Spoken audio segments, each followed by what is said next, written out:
Okay, good morning, everybody. I am now live on the Facebook, the TikTok. We've got some YouTube streaming going on, as well as Sean's X, I believe, formerly known as Twitter. Good morning. Happy Tuesday. I am Dr. Sarah Morrissey. I am a pharmacist at Moses Lake Professional Pharmacy, where we do bioidentical hormone replacement therapy. We are a specialty compounding pharmacy. I also am an integrative health practitioner, and I work on balancing people's imbalances in their body. I try to get people to become their most optimal self, right? So finding what is out of balance in the body and doing the things that we can do to regain balance, right? So we're not here to cure or diagnose or do anything like that. That's what your providers are for, your medical provider. But I am a pharmacist and integrative health practitioner. I do not believe in using a lot of drugs for long-term diseases. I think that the body can heal itself. We were blessed with these bodies that have been able to heal themselves forever and ever and ever. And I believe that we need to keep doing that. So anyhow, that's kind of my little spiel there. Looking forward to having some good discussions today.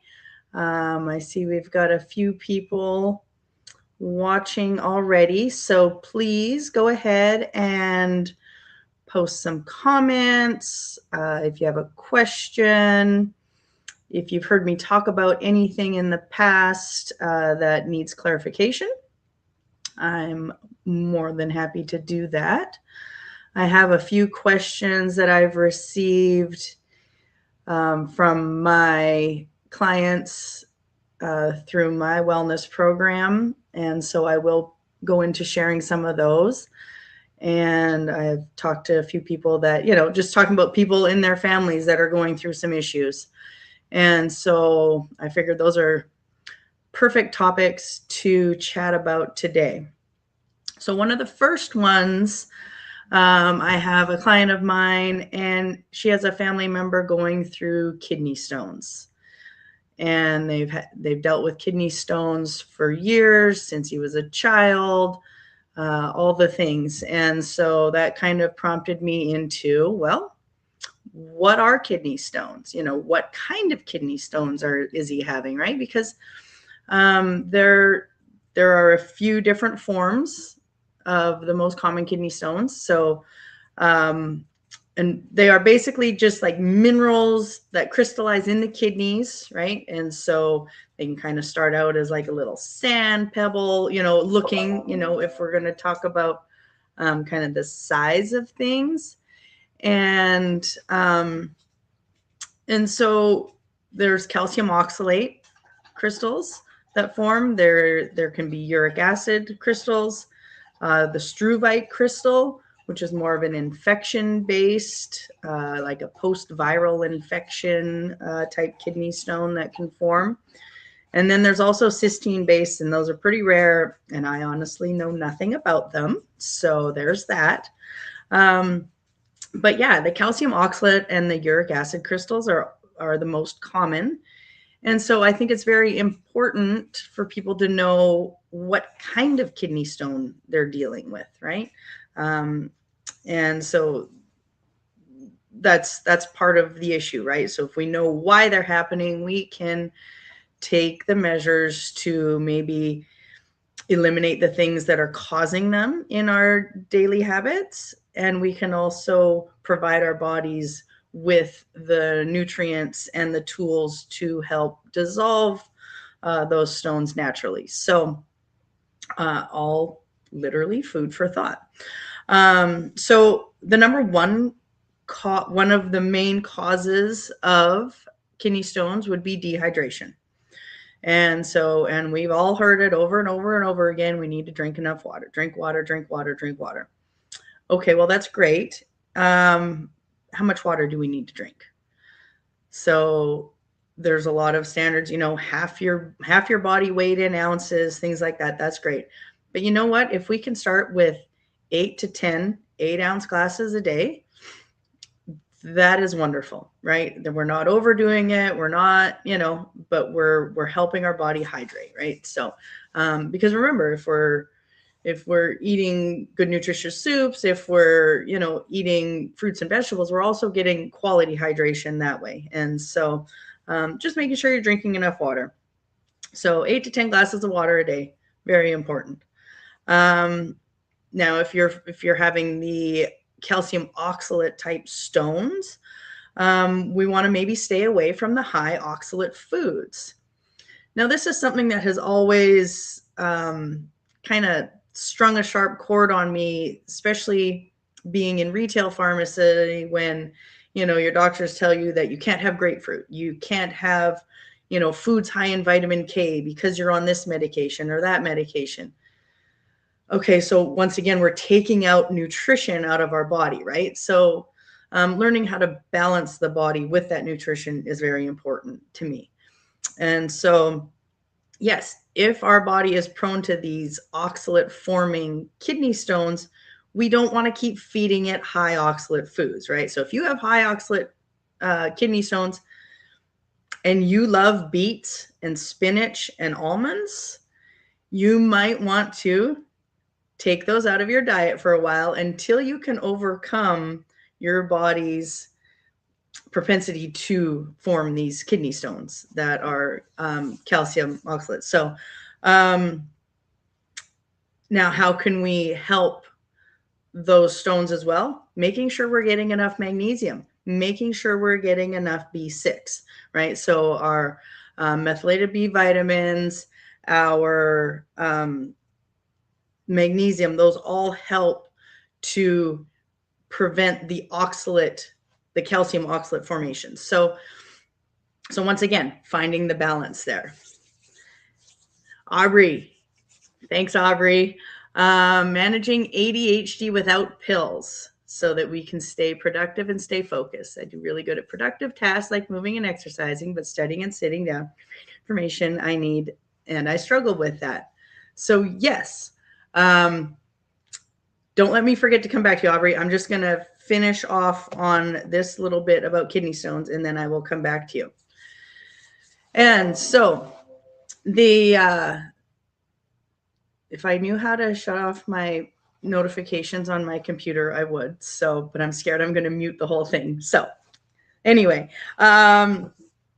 so yeah. So the eliminating the oxalates, so eating carnivore and bypassing all the oxalates. Good question, Sean, because I know Sean loves the carnivore diet. And I think the carnivore diet is great for transformation. It is not what we would call something that you would do every day for the rest of your life. And that is being proven in a lot of the science. And so, yes, we can avoid the oxalates by eating carnivore and not consuming those vegetables that have the oxalates. However, we're still missing out on a lot of the phytonutrients and micronutrients. So there's balance, right? And that's the thing, right? I don't think we need to go one way in any dietary form or another. It's just that we need to find the balance for our bodies, right? Because I could probably eat the beets and the spinach, but somebody else probably can't, right? So we also need to look at their magnesium levels and their B6s. So all of that. Also, if you're taking in excess calcium, right? Now, you're never going to take in excess calcium out of your diet, out of the food and nutrients that you consume, especially if they're whole foods. Now, if you are taking calcium carbonate and if you are taking high doses of calcium supplements, now your body doesn't know what to do with all that excess calcium because it's not in balance with the magnesiums and the potassiums in our body. So we want to be careful there. So if we're getting those calcium buildups, we need to look at what we're consuming there as well, right? Going back into the carnivore diet, and not just the carnivore diet, right? It's just like if you are eating nothing but animal foods the whole time, you're going to increase your uric acid levels, right? So we need to be aware of that. Once again, transformational eating versus longevity eating, those are two different kind of schools of thought, and has been proven, in the science as well. So if you are on a high meat only, base diet of sorts, if you're eating the whole meat, like if you're eating actual chicken, if you're eating actual beef, you're going to have a lot less chance of those uric acids.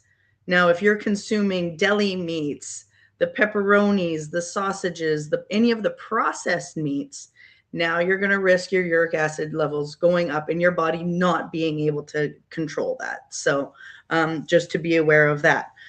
And so, and that's because it lowers the citrate levels in our body. And so, and that doesn't mean, wow, we need to supplement with mag citrate and do all these other things. It's just finding that balance. And so those are some of like the main causes. We're also seeing a larger surge in kidney stones right now, I feel, because so many people are using the convenient and somewhat yummy electrolyte packages. But unless you are sweating excessively, exercising really hard, doing the saunas, and, full out training, the average North American human does not need all the electrolyte packages out there, right? Because they are not in balance. They usually have a fairly high sodium ratio. And so we're getting all this excess sodium in our body. Well, what is that? It needs to pull more calcium. So we're pulling more calcium, and then our kidneys are having to work even harder. And that's where we're getting those stone formations. So now, I think it's wonderful that people are choosing electrolyte packages over sugar-filled high fructose corn syrup options, right? So that's a nice step in the right direction. But maybe we don't need to use the full package 3 times a day, right? Like put half of the pack in or dilute it out pretty good, and make sure you're drinking that water to match the amount of electrolytes that you're doing. And then on top of that, get out there, do some sweating, get some exercise in to help your body utilize all those nutrients that you are providing to it. So a little bit of a soapbox there. Now, if you feel like you're needing extra electrolytes, I highly recommend using a trace mineral salt, like a natural sea salt, a Celtic salt, whatever natural salt that hasn't been dyed, bleached, or processed. A pinch of that in your water, add some lemon, add some lime. There you have nature's Gatorade is what I've been calling it. So, and it's lovely, right? And it helps your body utilize the water that you are providing it. So there's that.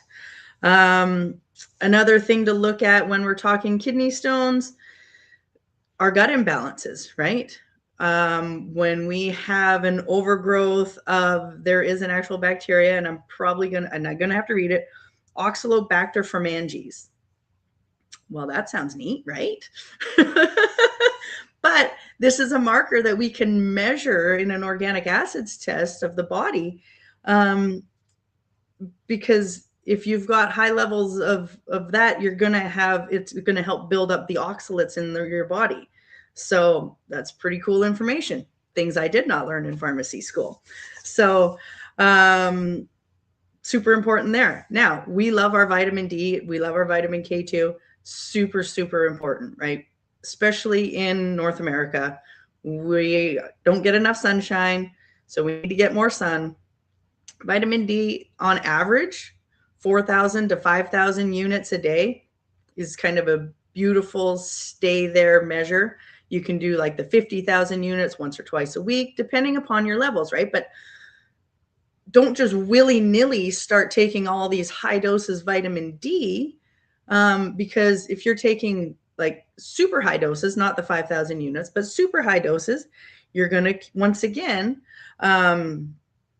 pull more calcium into the blood, right? So now we're going to risk our kidneys working extra hard as well. And we're depleting ourselves of the calcium that needs to be working elsewhere. So, so more for like, unless you are under the supervision of your provider, there is no need to super or mega dose any vitamin or any supplement. Okay. Unless it is part of a specific protocol for short-term use under the supervision of a provider that knows what they're doing, there's no need to just high dose things. Okay. Your body is not meant to handle that. Our bodies are meant to work in balance. So please do your body a favor. Okay. And then people also, I've heard people say, well, I can't have vitamin C because I have kidney stones. Once again, our bodies need vitamin C. It is metabolically important for the function in our cells and our mitochondria. So yes, you do need some vitamin C. Now, we need to do those in nice doses that our body can assimilate and utilize, right? 500 to 1,000 units, in the morning. Great. That's a beautiful baseline start. Quite often that is in activated multivitamins, so alpha base, daily nutritional support, your daily activated multivitamin of sorts, right? So you're going to have that nice level of available vitamin C. And so, but yeah, if you're going to crank up the vitamin C high doses for long periods of time, not for 2 days when you have a cold and you're trying to get rid of it, that vitamin C, the high levels will also create the imbalance in the body and form kidney stones. So everything not everything in moderation, everything in balance, right? Things need to be in balance. And that is my goal as an integrative health practitioner, but it's also just how we need to start responding to our bodies, right? Finding the things that nurture our body. If there's things that don't sit well with our body, well, then we need to eliminate those for a while, right? So be kind to ourselves. Okay, so that is a fair bit of kidney stone information. Some prevention things for kidney stones. Once again, water, right? Staying hydrated. Now, add a tablespoon of an all-natural apple cider vinegar. And so that is certainly a good one to help prevent the stones and help your body. Add some lemon juice to it as well. And sorry, I've got just one question over here and I don't want to lose it. And the question hasn't come through all the way on TikTok. So maybe go ahead and finish the question on that one about stomach spasms. So, but yeah, back to how we help prevent and regulate our body. So apple cider vinegar is helpful. Lemon juice, right, helps the citrate levels in our body, right? So if we're helping our citrate levels, the oxalates can't really form. So that's good. Magnesium, super important, right? And you'll hear us talk about magnesium a lot because it's very helpful. And with our daily lives, we go through a lot of it. And so just making sure we're getting a good magnesium. Daily probiotics to help with the gut function can certainly be helpful. Keep those bad bacteria out there that create more oxalates, keep those down to a minimal, right? There are a few other supplements out there. I personally know nothing about them. I was just doing a little bit of research on it, and one of them was the Chonka Piedra, and it's literally called the Stone Breaker. So if anybody else has some more information on that, let me know. Hydrangea and nettle were also a couple of other herbs that were mentioned to help prevent the kidney stones. So all cool information. So that was kind of a fun deep dive that I went into to bring to you guys today. So that's awesome. Let's see. Okay, I've got a question. What can I take for stomach spasms without drying me out? Okay, so that's because they're, and of course, at this moment in time, I am drawing a blank onto the medication that it's going to be an anticholinergic that's going to dry up the body. That basically helps calm the smooth muscle in the stomach and in the gut, basically slows your digestion. Dicyclamine might be one of them. And so we need to look at why we're having stomach spasms. Why are our intestines angry, right? What is missing out? And so clearly we've got an imbalance in our microflora in our guts, most likely. Stress is a huge thing, right? So the vagal nerve tone in your body, the vagus nerve, helps control your digestion. It is the main nerve that sends all, the information to the brain. And so we need to look at why the vagus nerve is not in balance, why the vagus nerve is struggling. We need to look at diet, what you're consuming, things like that. So getting to the root cause of why we're having the stomach spasms to start with is the most important thing.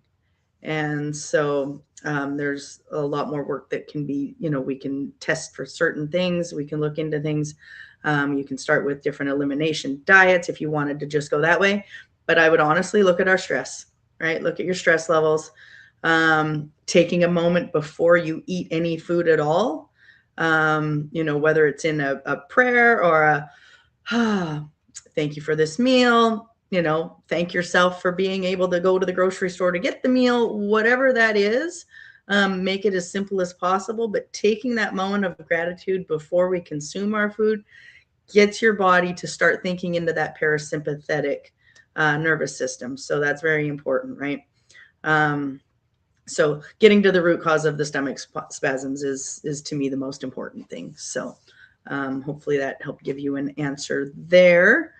User with a lot of numbers. So thank you very much for that question. Back to Aubrey's ADHD. There's so much information out there, but there's also so much lack of information, right? Why are we having so many people with the ADHDs and the things like that, right? So to me, it goes back to what we're consuming. We live and we have grown up in this world where it is a go, go, go, go, go. And if you're not going and doing and moving and working on something, then you feel like you're not performing at your best or you're not doing enough thing. I love this when I get a pop-up. And so just as a heads up for Facebook, having trouble streaming to Facebook. This may be an issue on Facebook's ends. So hopefully that gets resolved, and I apologize to anybody. But yeah, Facebook's really been a doozy. So I guess for everybody, it's kind of looking like the Moses Lake professional pharmacy site might be the one that it's not streaming to. So hopefully, maybe if somebody can give me a thumbs up or something to say that we're doing okay, let me know. Let me see here. Last time I did this, I didn't take a time to figure it out. So I'm going to try to do that just real quick. Okay. Can somebody out there give me a wave, give me a thumbs up, give me something so that I know that you're still out there in social media land? Because it looks like I still have some viewers over here. And, oh, thanks, Mom. All right. I love it when my mom comes to the rescue. Okay, so back to Aubrey's question on ADHD. I feel like we could talk for hours and hours and hours on this, but we need to stay focused. So it's a matter, and I think it's very individual, right? I feel like there is a huge concept or a huge contributing factor, which comes exactly from our diet, right? Are we overstimulating our bodies? Are we feeding it with things, such as the red dyes and the different food dyes and the MSGs and just, to name a few things out there that just kind of sparked my attention right off the bat.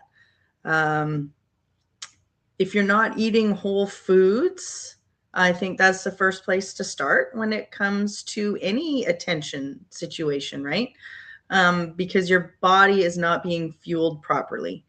Your mitochondria are not working optimally. Your cells are not communicating very well. Making sure, once again, the balanced diet, right? Making sure you're getting healthy fats, right? Healthy fats are, your avocado, your olive oil, ghee, things like that.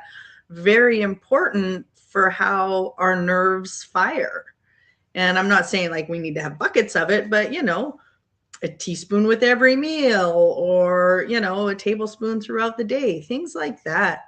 Knowing that these things are so important for how the signals are sent in our body. And so that's huge.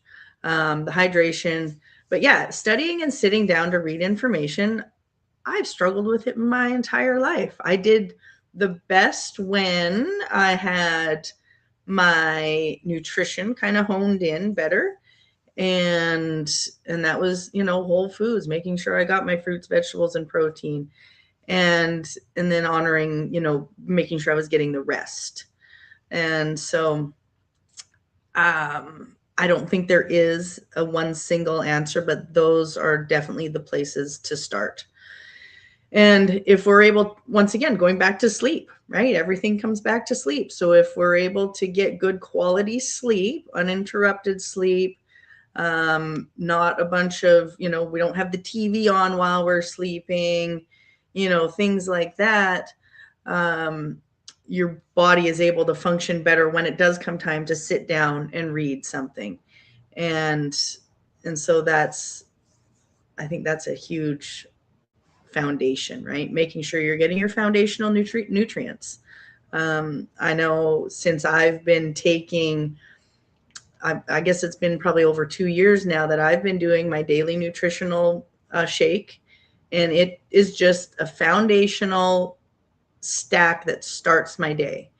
And so that has been huge in my ability to sit down and study, sit down and focus, and because I've had a really hard time sitting down and sitting at this computer, right? Like this has been a whole new training thing, because I'm like, oh gosh, I could be outside. I could be, cleaning out the water tank. I could be out there washing my car. But, I'm like, no, like this is now part of my job, being at a computer. And so that's been an honest struggle, I think, and allowing ourselves to do that. And so I think maybe compartmentalizing, these tasks that we're doing so that it's not just, oh, I'm having to read this and I need to be in so many other places, right? So breath work has also been a huge component to that as well, right? Before you sit down to eat, before you go and exercise, before you go and do those things, getting in the proper oxygen into our body, allowing ourselves to kind of recalibrate. Those are all really huge things as well, to create focus, right? Sean's adding in exercise is the best medicine for ADHD. Yes, for sure, right? Because we're oxygenating our body, or oxygenating our cells. Now, does that mean we have to go all out and like huge sweat and all the rest of it? Not necessarily, right? Sometimes if we can just go out and go for a nice linear walk without overstressing our body, because quite often, if we're already in this attention deficit and our inability to stay focused, we already have things going on in so many different aspects, when really we need to calm the nervous system so that we can regain that focus. And so, so once again, finding that balance. And also, so like I went to the gym last night, honestly, to use their massage chair because it was the end of, and I'm like, wait a minute, I can't be working out at 8 o'clock at night because it is not helpful for my sleep pattern. Now, I went and, did a few things. I did some stretching, I did some breath work. And I swear, last night I had probably one of the best nights of sleep I've had in a long time. So I'm like, I woke up this morning and I was like, oh, that was really great. And so I think it had a lot to do with that, But I saw that the gym was full.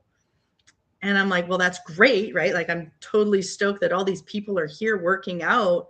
But it was 7:30, 8 o'clock at night when we as humans really should be starting to get ourselves into the parasympathetic state so that we can get good quality rest.